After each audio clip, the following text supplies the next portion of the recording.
السلام عليكم ورحمة الله وبركاته صاحبada waa salaamantiin kusoo dhawaada barnaamijkeena maxaa cusub ee sidoo kale qeybaha dambe waxaan kusoo qaadan doonaa aflaam tiyaatarada saaran ganacsiyada aan sameynaa intaan guda gelin barnaamijka haddaa channelka cusub tahay subscribe noo saar sidoo kale lowin inaa muuqaalka laga noo saarto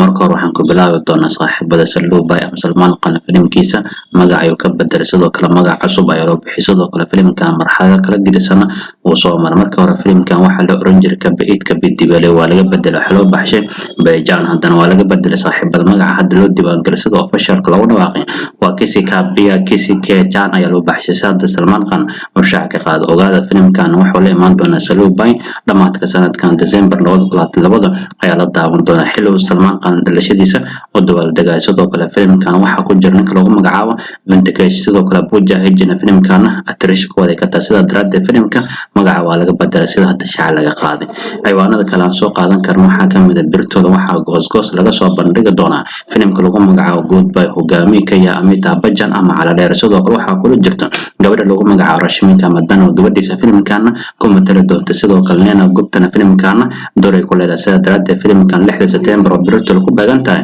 ayaa goosgoos laga soo bandhigi doonaa halka filimkan tiyaatar la saari doono muddo bil kadib 7 Oktoobar sanadkan ku jirno ayaa la daawan doonaa sidoo kale waada filimkan arrimaha filmayari ama arrimaha qoysaska ayaa loo hadlaa fariinahan sida hadda shaaca laga qaaday ciwaanada kale saaxiibadan soo qaadan karno waxaa ka mid ah walla wiilka lagu magacaabo Karti Arya markaana filim weyn ayuu gacanta ku dhigay sida hadda shaaca laga qaaday wuxuu sameyn doonaa filimka taxanaha la jecel waa filimka lagu magacaabo Aashiqi ayuu saaxiibada Aashiqi 3 ayuu sameyn doonaa sida hadda shaaca laga qaaday shalayto waxaan soo gudbinaa asaga iyo sidoo kale directorka lagu magacaabo Anurag Basu inuu filimka midoobi doonaa laakiin haddaba official Karti Arya wuxuu gacanta ku dhigay Aashiqi 3 waxaana director ka noqon doona Anurag Basu sidoo kale filimkan waxaa maalgelinaysa Oscar shirkadda loo yaqaan T-Series madax u yahay Bhushan Kumar ogaada filimkan Aashiqi sagaashamaadka ayuu soo bilowday sidoo kale qaybtiisa kood waxaa sameeyay ninka lagu magacaabo Rahul Roy ayaa sameeyay sidoo kale Aashiqi 2 waxaa la daawaday sanadkii 2013 waxaana hogaamiyalka ahaayeen Aditya Roy Kapoor sidoo kale Shraddha Kapoor ayaa hogaamiyalkan sida daraaddeed muddo 12 sano kadib filimkan Aashiqi 3 ayaa la sameyn doonaa waxaana sameyn doona Karti Aryan ayaa hogaamiyaha qaadana sidoo kale actress-adana weli si official loogu dhawaaqin ogaada saaxiibada Karti Aryan waa markii labaad oo la shaqeynaya shirkadda loo yaqaan T-Series maadaama sanadkan u sameeyay filimka lagu magacaabo Volvolyato kaasoo blockbuster taariikhi noqday sidoo kale in ka badan 250 karoorna oo ganacsigiisa gaaray sida daraaddeed haddana mashaariic kala weyn ayuu gacanta ku dhigay maadaama Aashiqi 3 uu yahay saaxiibada filim taxana sidoo kalena aad loo jecel yahay sida daraaddeed Anurag Bas ayaa filimkan director ka noqon doona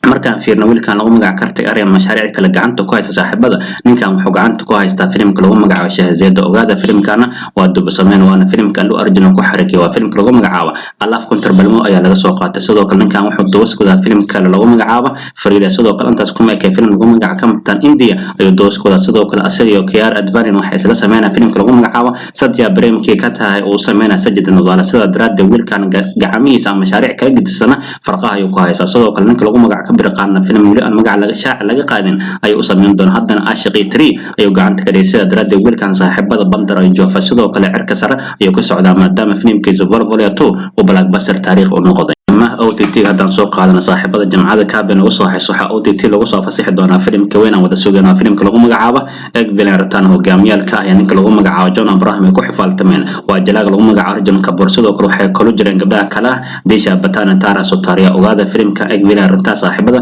waxaa laga daawan doonaa barta loo yaqaan Netflix jamcada Kaaben ugu soo haysa ayaa laga daawan doonaa sida daraaddeed waxaan rajayn doonaa qolay aflaan turjuma inay filimkan u soo turjumaan si daawashada filimkan aan ugu raaxaysan bal markaan arrimaha ganacsigan soo qaadan saaxiibada filimka lagu magacaabo Ranga wuxuu dhameystay weegandhigiisa koowaad ayuu dhameystay daraaddeed waxa isla filan doona wiilkan lagu magacaabo Vishnu Tej filimkan hogaamiye ka yahay weegandhiga koowaad wax u qasoon dhankaasi Telugu marka la joogo saaxiibada shaaca sida hadda laga qaada filimkan dhankaasi deegaanka Telugu canshuurta koor 3 maalmood waxa ka soo xiray lacag gaarayso 3.8 karoor qolay cajaladaha qeyb waxa ku soo adeesaa min gaara 2.20 karoor Hindiya inteeda kale oo ku liitaa maadaama kaliya ka keenay 15 lag office-kan aad ugu liitaa 40 lag kaliya ayuu ka keenay filimkan ganacsigiisa wax loo yaqaan dibad idal marka la isku darana 5 karoor kaliya ayuu soo xiriyay qolay cajaladaha qeyb waxa ku soo adeesaa min gaara 2.25 karoor ay ku soo adeeso sidoo kale filimkan marka hore waxa lagu iibsaday lacag gaarayso 9 karoor sida daraaddeed saaxiibada suuqyada meesha u noqdo waxa laga rabaa dib u soo lacag gaarayso 6.25 karoor marka dib u soo celiyo filimkan kaliin heed noqon doona sida daraaddeed filimkan saaxiibada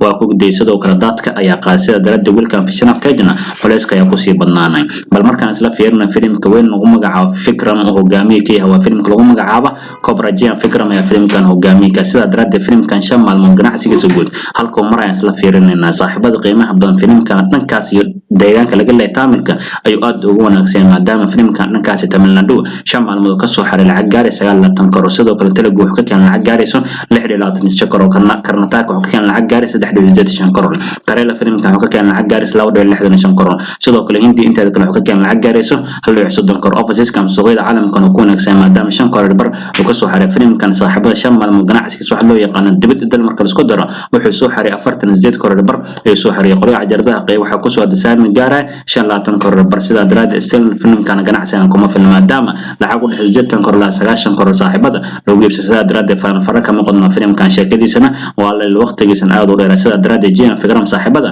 filimkiisa wuxuu noqon doonaa sana filim dadka qaado kala saaxiibadan soo qaadana today instrument oo kala filimta aan kala daawamaanto kala saaxiibada waxa la daa filimka Soomaalida aad ku jeclaan filimka lagu magacaabo Beta B filimkan waxa la daa 5 September 1997 hogaamiyaha filimka markaan fiirno lagu magacaabo Arshad Warshe sidoo kale waxa kula jirnay lagu magacaabo Jandagadoo siin ayaa kula jir sidoo kale saaxiibada filimkan waxa director-ka lagu magacaabo Rajesh Kumar ayaa director-ka halka producer-ka lagu magacaabo Babmi lagu magacaabo ayaa producer-ka saaxiibada filimkan waxa la saartay teatar gaara 125 ayaa laga daaw sidoo kale waxa loo qaras garay lacag gaarayso 325 karo Imraantiisana soo xaray lacag gaarayso 280 karo taasoo ka dhigan filimkan natiijada inuu noqdo falaba ayuu noqday sida daraaddeed lacagta gaaraysa 280 karo tasirka maanta lagu jaangoyna almost xirigan 26 karo bar ayuu dhigantaa sidoo kale filimkan waxa tikid ugu shalama ka daasida diiwaan gashan 2,700 qof ayaa tikid ugu shalama ka daawatay natiijada filimkan wuxuu noqday saaxiibada falaba ayuu noqday dhinaca kale maanta oo kale xalada filimka classic sidoo kale heesiisa hergalan sidoo kale aad loo jeclaa filimka lagu magacaabo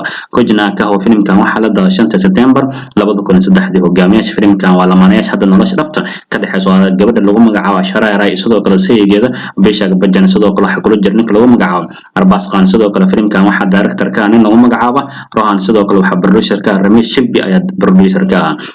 filimkan waxa la saartay teatar gaara 220 shilin ayaa laga daawaday hal qoris gaar filimka miisaanan gaarayso 8 karo Imraantiisana soo xaray lacag gaarayso 6 karo bartaas oo ka dhigan filimkan lagu magacaabo Kojna ka oo natiijada inuu noqdo falaba ayuu noqday lacagta gaarayso 6 karo bar hadii sicirka maanta lagu jaangoyna almost xidhanta 20 karo bar ayuu dhigantaa sidoo kale filimkan waxa tigid goos shilin ka daawaday sida diiwaan gashan 2,200 oo kun oo qof ay tigid goos shilin ka daawaday natiijada filimkan wuxuu noqday falaba ayuu noqday filim guul dareystay ayuu noqday wad kuma santiin saaxiibada daawashada muuqaalka markii kugu soo boqonay channelkeena subscribe noo saar sidoo kale lawina muuqaalka laga noo saarto aragtida comment noo qoreen hadaa kamida saaxiibada hormar joog muuqaalka sharci saaxiib wanaagsan adoo kale channelkan ugu soo bara inta badan saaxiibada daawatin muuqaalka laga ma saartan lagta xinagu dhiirigelinaysa muuqaalka inuu dad badan gaaro oo faafo sida daraaddeed muuqaalka YouTube ka soo dad badan u gaarsiiyay waxaan ka codsanaa muuqaalka hala la gaar inta barnaamijkan ku kulmayno ama ana la salaamu calaykum waraxmatullaahi tacaala wa barakaatuh